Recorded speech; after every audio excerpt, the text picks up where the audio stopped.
Welcome back. This is Emma from Blockade Australia. I'm still suspended on a bipod across a rail bridge and river. The rail bridge is the only rail access line to one of the largest ports on this continent. I have been here, I think, for about an hour and a half. This is strategic, targeted, direct action. It's targeting the supply chains and bottlenecks that can materially disrupt the functioning of Australia. Its economic wealth and power and resources are hoarded from the people. This entire system has caused the climate crisis. It's intentional and deliberate and heartless. I'm taking this action because there is not much other choice but to collectively use our power and our bodies to disrupt extractive and exploitative forces. I just dropped out for a bit. You might have seen my previous live stream. It took me a while longer than I thought to ascend the pole with this very heavy lock-on my back, which I've now attached up here, and I will lock onto it when the police get close. I have a banner below me, which you can't really see, but it reads, "Survival needs our resistance." That's because the future survival of people and ecosystems, of any kind of semblance of a healthy, normal life worth living, requires our resistance. Power is not going to be handed back magically from people that benefit really deliberately off the exploitation of people and lands. We have to force this power from them. And collectively we can do that. And it doesn't take, that much or that many people to have a really significant impact. I mean, this port, like I said before, is one of the biggest container ports in so-called Australia. And I'm blocking 28% of its access right now with my body. I'm taking action on the stolen, unceded lands of the Bipod people who have been actively resisting colonisation and the destruction of their lands and culture and ecosystems since 1770, when the Empire first landed ashore here and started their mission of destruction, and started killing people and taking whatever they want. And they've continued this pattern to this day. I act in solidarity with the Bipod people and their resistance. I want to pay my respects to the elders, past, present and emerging, and thank you for looking after and caring for these lands in the way that you did. And I want to see a world where the amazing knowledge that First Nations people had on caring for this country and living in harmony with it, and when I say country I mean this land mass and hundreds of different countries within this land mass. I want a world where we can listen to that knowledge, and that is why I'm here, attached to a rail line heading into the Port of Botany. The Port of Botany website says that this is an incredibly important pillar for the Australian economy. So here we are for the 4th day in a row, blocking significant amounts of access to the port. Next mobilisation will be on the 27th of June to the 4th of July, and it will be in Sydney. We'll be targeting roads and bottlenecks throughout Sydney to leverage real political power collectively. So just think what we can do when thousands of us all come together in Sydney. If me and a couple of poles and ropes can cut off 28% of the access to this port. It's only got 4 access points, and has 3 container ports and it has a massive fuel depot. It's responsible for almost 100% or like 99 point something percent of like gas and LPG, and someone, apparently Sunrise wants to do a live cross. They said they can only do it to iPhones. I am on an iPhone. I might have to end this live stream briefly, but yeah, media team, I am on an iPhone, so give me a call. We've got, I'll show you what's happening behind me. So this bipod is 2 metal poles tied together at the top. It's attached to the tracks below me. Oh, where are we? There. And then the line from the top of the bipod runs across to the other tracks. There's a significant amount of police rescue. They tried to play an interesting game of fishing with my line. I had my climb line down into the water before, and so they got out a pole and tried to fish it in, and I just reefed it in and pulled it in time, and it's now up here safely with me and my lock on. They've given up standing there with their fishing rod. They did it for a while. Yeah, and so here it's all. They've attached another line to my line at the top of the bipod and attached it to the railing. Like they're kind of going to take the tension with that line, tension with that line. I don't really know how they think they're going to lower this by doing that.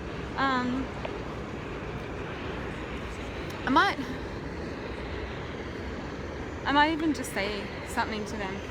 You can't lower this by pulling this line. It will topple and the structure will go. You can't cut this line in tension and then just like pull it down. The structure will topple. So I don't know what you think that you're doing there with that, but it's not safe.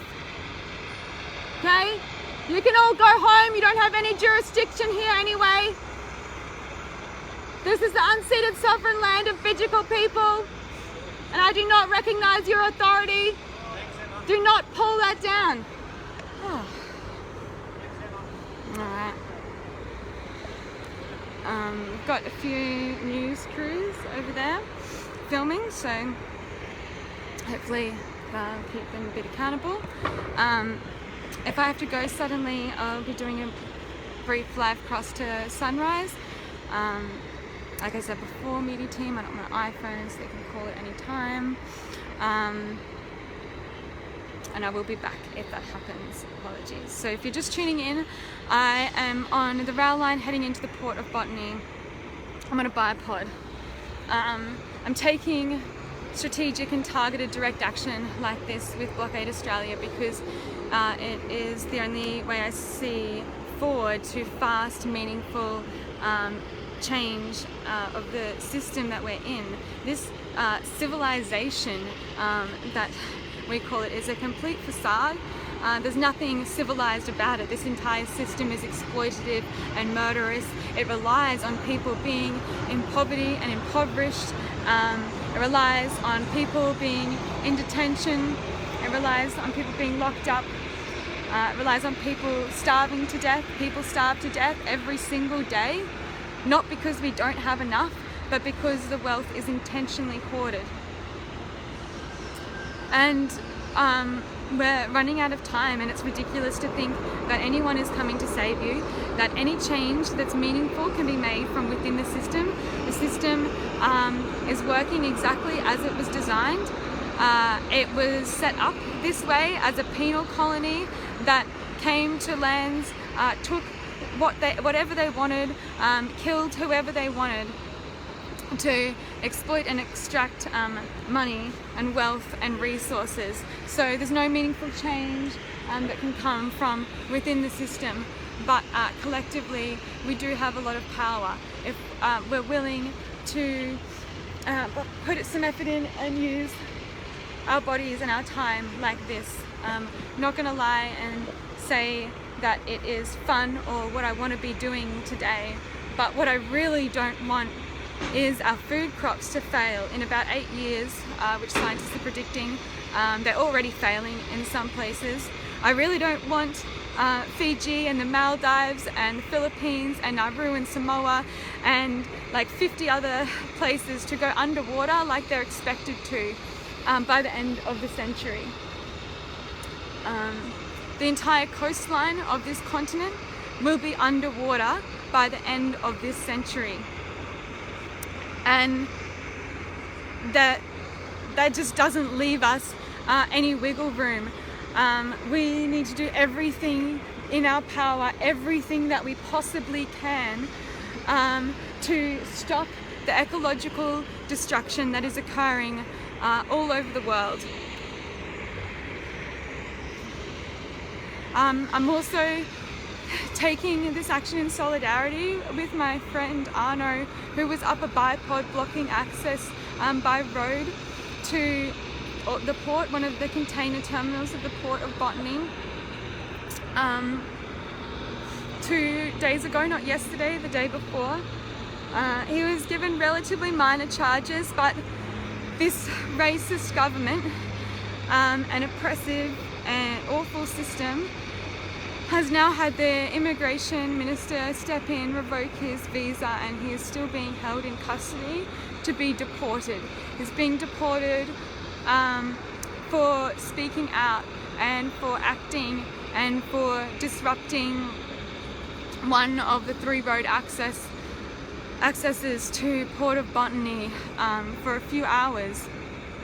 So that's how the system treats people, you know, when they can just get rid of them and their resistance. But I guess they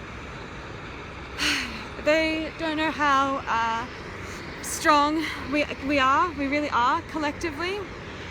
And humans have always, or for a long time now, endured a lot of suffering, and there are people suffering, starving and in detention all around the world. There are 200 species going extinct every single day, and think of this like the alarm bell for the planet's life support system, because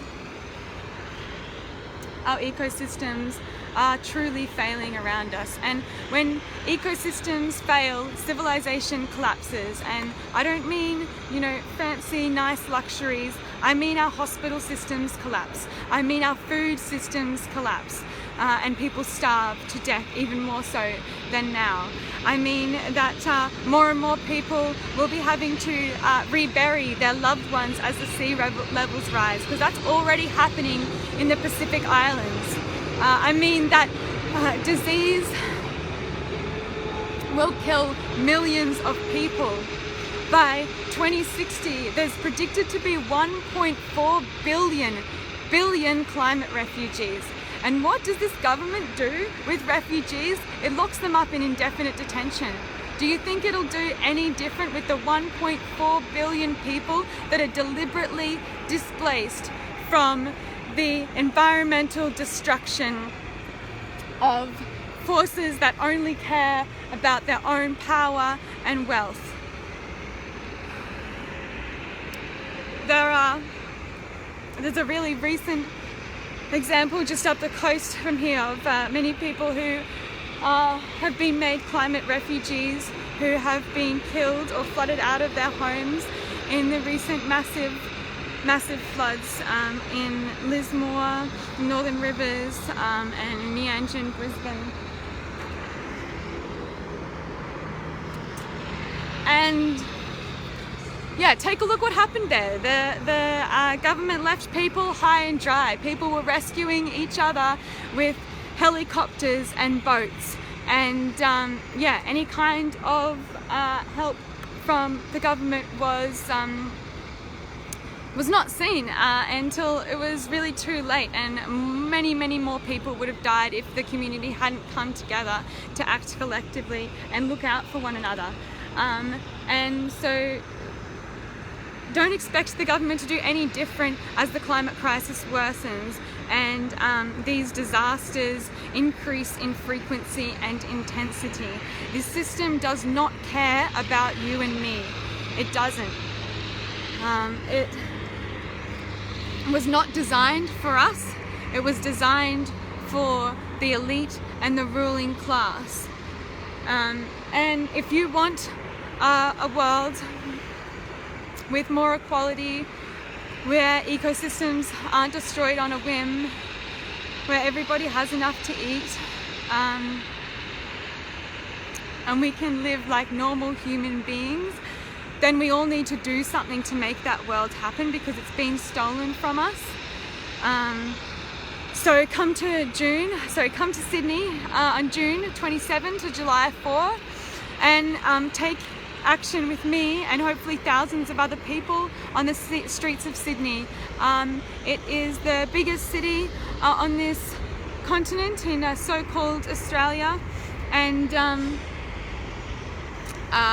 it has major economic bottlenecks. It's a major place where the wealth and power and goods and resources flow through, and so with disrupting it can have a really massive effect on Australia's operation.